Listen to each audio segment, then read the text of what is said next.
Good morning. I wanted to share a new feature that has just been unrolled using the Remind app.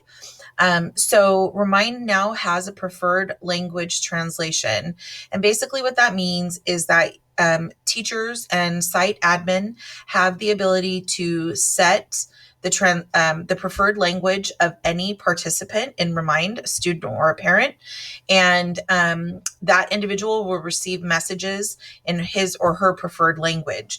Parents can do this also, but it is highly unlikely that they would have the knowledge of how to get into the app and do this. So I'm sharing this with sites and teachers so that you can begin this process. So basically, how it works is previously in Remind, and this is looking at it from the app perspective, but it's very similar in on the browser. Announcements could only be translated into a single language, right? So if a school site would send a message, or when we send our daily attendance, we would here we go. We would write the message in English, copy and paste it, pick a language to translate, and then we would send it preferably in both English and the additional language in a single message. Okay, what happens now is you type the message in a single outgoing message in English, and then you have the option to send translations.